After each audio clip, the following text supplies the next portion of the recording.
আসসালামু আলাইকুম। আমি আপনাদেরকে আজকে একটি ভিন্ন ধর্মী বড়া তৈরি করে দেখাবো। আমরা অনেক কিছু দিয়ে বড়া তৈরি করে খেয়ে থাকি, তবে আজকে আমি যে বড়াটি দেখাবো আপনাদের কাছে অবশ্যই একটু অন্যরকম স্বাদ লাগবে। সেটা হলো লম্বা কচুর টেস্টি বড়া। এই বড়াটি তৈরি করার জন্য কি কি উপাদান লাগছে সেগুলো আগে দেখে নিন। লম্বা কচু আমি নিয়েছি, একটা ফালা করে নিয়েছি। এটা অনেক লম্বা থাকে বিধায় আমি অল্প করে কেটে নিয়েছি আমার যেটুকু লাগবে। এই কচুগুলো আমরা ওপরে যে ডগা থাকে সেগুলোও খেয়ে থাকি, আবার এগুলো রান্না করে বা এরকম বড়া তৈরি করে খেলে অনেক মজা। আদা রসুন পেস্ট 1 চা চামচ, হলুদের গুঁড়া 1/2 চা চামচ, ধনিয়া গুঁড়া 1 চা চামচ, পেঁয়াজ কুচি 1/2 কাপ, কাঁচামরিচ কুচি 3 চা চামচ, বেসন 2 টেবিল চামচ। আমি এখানে নিয়েছি তেঁতুল 2 কোয়া নিয়েছি, কারণ কচুতে অনেক সময় মুখ চুলকাতে পারে, সেই জন্য একটু তেঁতুল ইউজ করলে মুখ চুলকানোর কোনো সম্ভাবনা থাকবে না। 1 চিমটি কালি জিরা, লবণ স্বাদ মতো। আর নিয়েছি খেসারির ডাল এবং মসুরির ডাল। এটাকে আমি 1/2 কাপ করে নিয়েছি দুটোই। আর প্রথমে ভালোভাবে ধুয়ে 1 ঘন্টা ভিজিয়ে রেখে পাটায় ভালোভাবে বেটে নিয়েছি। তো এর পুরো প্রস্তুত প্রণালীতে এখন আমি চলে যাচ্ছি। কচুটাকে আগে ওপরের অংশ ভালোভাবে ছিলে ফেলে দেব, আর খুব চিকন চিকন স্লাইস করে কেটে নেব।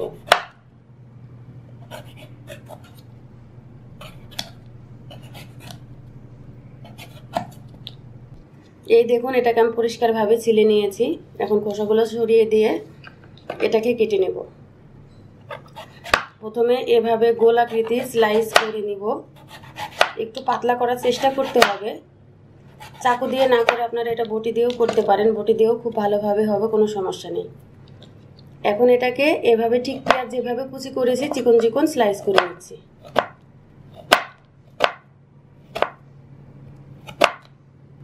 এই দেখুন, কেটে নেওয়া হয়ে গেছে।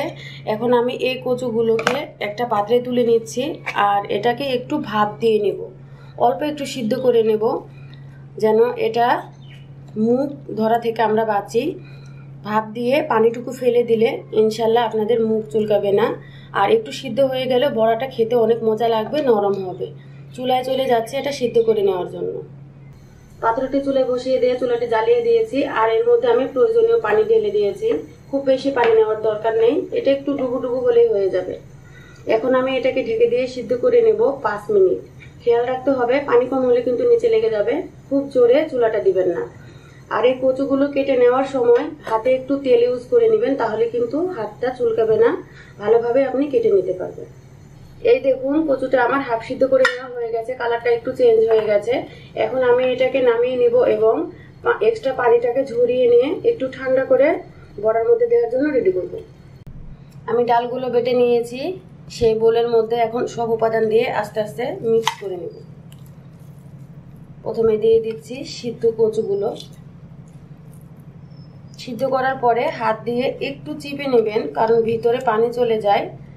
এটা যখন ডোটা তৈরি করবেন তখন ঢিলা হয়ে যাবে, তা না হলে। এখন পেঁয়াজ কুচি দিয়ে দিচ্ছি, কাঁচামরিচ, আদা রসুন পেস্ট, ধনিয়া গুঁড়া, আর দিচ্ছি হলুদ। হলুদের গুঁড়াটা আমি একটু কম করে দিয়েছি, কারণ ডালগুলো একটু কালারফুল, অল্প একটু দিলেই খুব সুন্দর কালার হয়। দিচ্ছি কালি জিরা আর স্বাদ মতো লবণ। আপনাদের উপাদান অনুযায়ী লবণটা আপনারা অ্যাড করে নেবেন। এখন দিয়ে দিচ্ছি বেসন।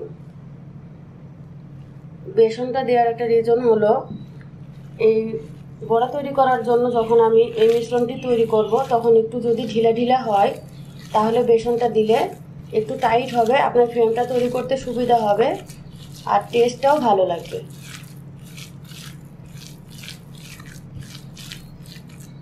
এটা ভালোভাবে মিক্সড করে নিতে হবে, যেন সকল উপাদানের ফ্লেভার সব জায়গায় ভালোভাবে ছড়ায়। হয়ে গেছে। এর মধ্যে আমি দিয়ে দিচ্ছি ধনিয়া পাতা কুচি। এগুলো আমি উপাদানের সাথে দেখাতে পারিনি, কারণ ফ্রোজেন করা ছিল, আগে থেকে বের করলে একটু নরম হয়ে যায়। এখন ধনিয়া পাতাটিকে আমি এর সাথে মিক্সড করে দিচ্ছি। এখন আমি যে 2 কোয়া তেঁতুল নিয়েছিলাম, এই তেঁতুলটাকে এর সাথে মিক্সড করে দেব। হাত দিয়ে একটু চটকে নেবেন আর ভিতরের বিচিগুলো মেশানোর পরে বের করে নেবেন।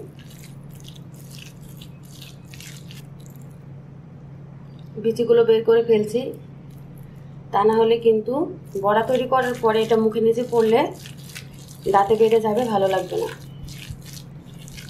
হয়ে গেছে, এটা বড়া তৈরি করার জন্য রেডি। এখন এটাকে ভেজে নেওয়ার জন্য আমি চুলায় চলে যাচ্ছি। বড়াগুলোকে ভেজে নেওয়ার জন্য আমি চুলাটা জ্বালিয়ে দিয়ে একটি প্যান বসিয়ে দিয়েছি আর প্রয়োজনীয় তেল নিয়ে এটাকে গরম করে নিয়েছি। এখন একটা একটা করে ফ্লেম করে আমি ছেড়ে দিচ্ছি।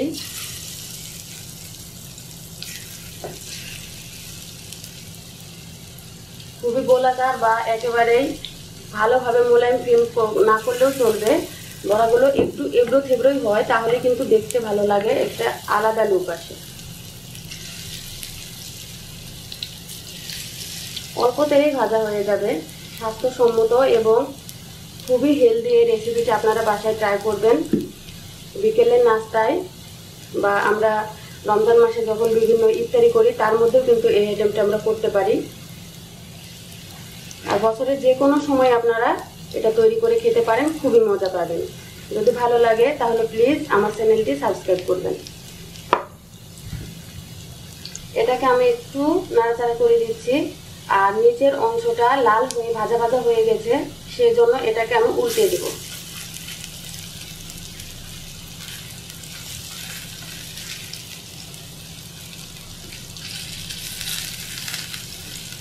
এভাবে প্রত্যেকটি বড়া আমি উল্টে দিচ্ছি।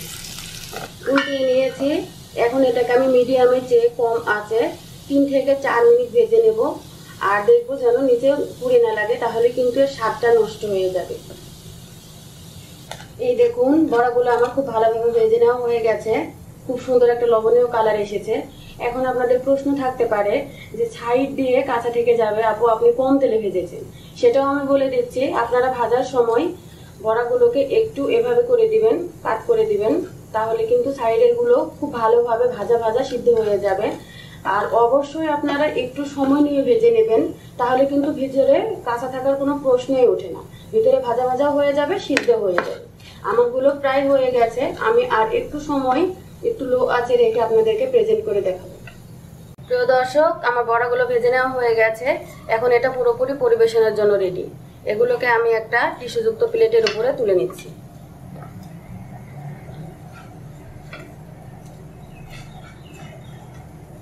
তৈরি হয়ে গেল মজাদার লম্বা কচুর টেস্টি বড়া। কোনো ঝামেলা ছাড়াই এই সহজ রেসিপিটি আপনাদের কাছে অবশ্যই ভালো লাগবে। বাসায় ট্রাই করবেন। কোনো প্রশ্ন থাকলে কমেন্ট করবেন, আমি অ্যান্সার দেবো ইনশাল্লাহ।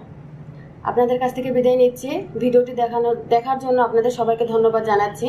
আল্লাহ হাফেজ।